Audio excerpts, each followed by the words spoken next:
Welcome back.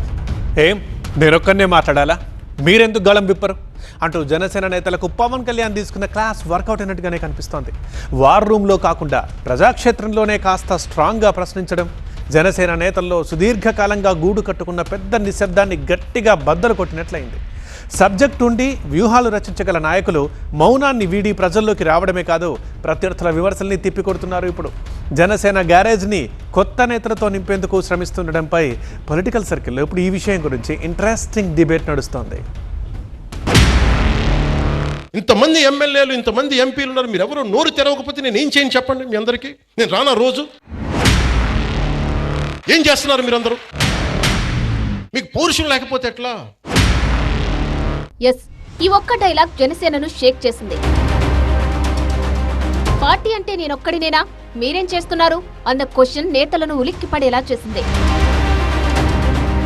One man షోతో party నడవదు, team work తోనే విజయాలు సాధ్యమని చెప్పడం నేతలందరినీ తట్టిలేపింది.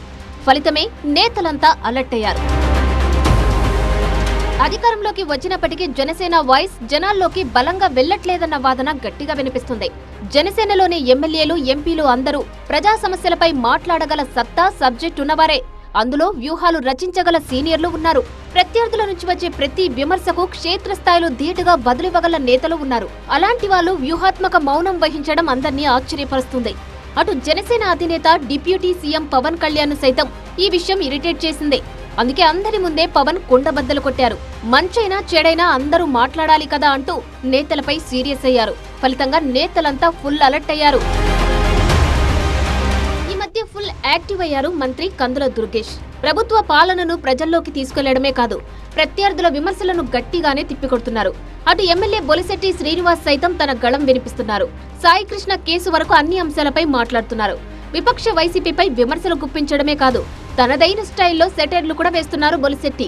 ఇటు బాలినేని సహా పలువురు సీనియర్ లీడర్లు సైతం ఫుల్ యాక్టివ్ మోడ్లోకి వచ్చారు. జనాల్లో ఉంటూ పొలిటికల్ ఇష్యూస్ పై స్పందిస్తూ క్యాడర్ని సైతం పెంచుకునే ప్రయత్నాల్లో ఫుల్ బిజీ అయ్యారు. ఒక క్యాడర్ బేస్డ్ పొలిటికల్ పార్టీగా ఎదగాలంటే కేవలం అధినేత ఇమేజ్ మాత్రమే సరిపోదు.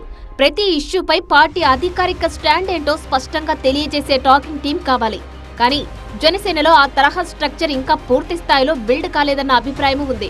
తాము మాట్లాడే ఏ ఒక్క మాటైనా రేపు పార్టీకి డ్యామేజ్ కలిగిస్తుందేమోనన్న భయాలు అటు నాయకులకు ఉన్నాయి. దీంతో నేతలకు క్లారిటీ ఇస్తూనే క్లాస్ తీసుకున్నారు పవన్ కళ్యాణ్. మీరు మాట్లాడండి, పార్టీ స్టాండ్ ని ఫాలో అవ్వండి అని చెప్పడంతో నేతల్లోనూ భయాలు తొలగి హుషారు మొదలైంది. మొత్తానికి పవన్ కామెంట్స్ తో జనసేనలో నయా జోష్ కనిపిస్తోంది.